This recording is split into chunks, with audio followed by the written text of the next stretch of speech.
ask it perhaps in a different way.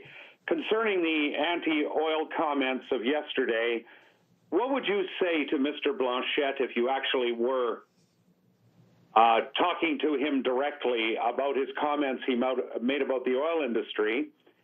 And sort of part B, what say you of Elizabeth May, who started the story at the beginning of yesterday by saying oil was dead? And how do you personally feel about the kinds of comments you heard in the last 24 hours? I just think it's deeply regrettable that we would see national political leaders piling on Albertans and energy workers at a time of great trial for us. This is the opposite of leadership. Leaders should be seeking to bring us together, not to divide us.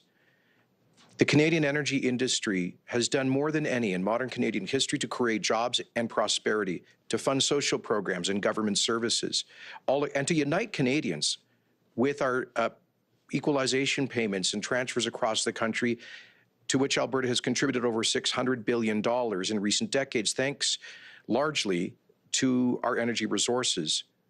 So here we are in, because of the global coronavirus recession, a crash in demand, because of the predatory actions of dictatorships who have been trying to drive North American energy out of business so they don't have to compete with democratic oil. They want to dominate the world with dictator oil.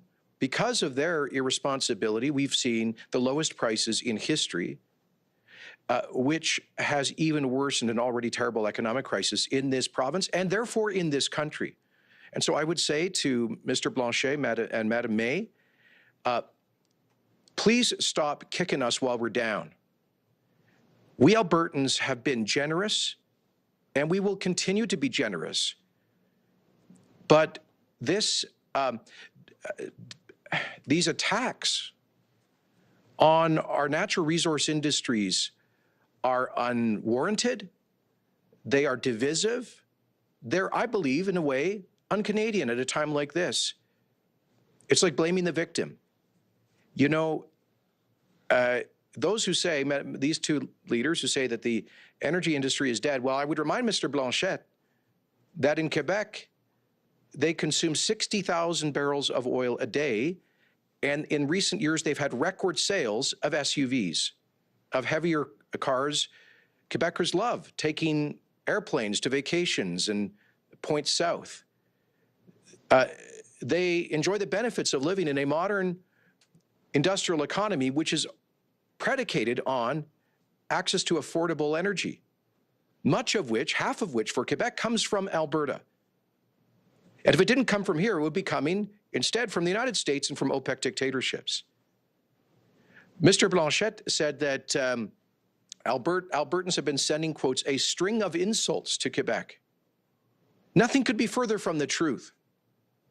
What we have sent instead is tens of billions of dollars of wealth generated by the hard work of Albertans, including tens of thousands of Quebecers who moved to this province to participate in our energy industry. Quebec receives $13 billion a year in equalization payments to pay for its health care right now during the pandemic. Most of that wealth comes from this province and the people who pay their federal taxes, for example, in the energy industry. So no, we don't send a, quote, string of insults to Quebecers. We send billions of dollars. We send solidarity. We send friendship. We send our sense of shared values and shared interests. Yes, and we also send energy that fuels the Quebec economy. And most recently, we also sent millions of masks and gloves and even 25 ventilators to help our fellow Canadians get through this. I'd like to briefly say this in French for francophone media. Pour dire que la responsabilité des leaders dans un moment d'une crise leaders have in a time of crisis is to unify Canadians, not dividing them by region or by industry.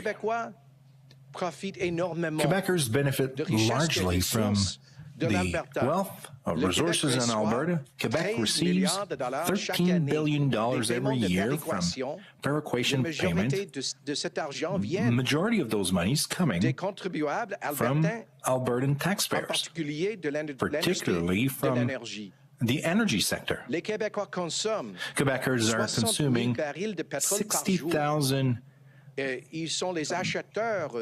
barrels of oil per day. They're purchasers of SUVs. And without the Alberta oil, the so-said dirty oil that Mr. Blanchet is insulting daily, without this, the economy in Quebec couldn't work. Mr. Blanchet said that Albertans are sending insults to Quebecers. It's totally false. On the contrary, Albertans are sending to Quebecers billions of dollars in per-equation payment, and we are proud to share the wealth of our resources.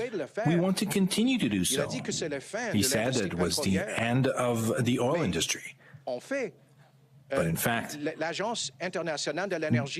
International Energy Agency saying that the consumption of oil from now to 2040 will increase. And even the lowest provision of consumption of oil consumption between now and 2040 will be a reduction of only 30%. So in this world, in the future, Canadians, including Quebecers, must get their energy from somewhere. I know that Quebecers would have preferred to get the energy from within Canada and not from OPEC dictators. No, we are not sending insults to Quebecers. We are sending energy, we're sending money, and recently we've sent millions of masks, gloves, and even ventilators as a show of good faith and generosity of Albertans. Can you please put through the next caller? Yes, thank you. James Keller, Globe and Mail. Please go ahead. Hi there. This is a question about the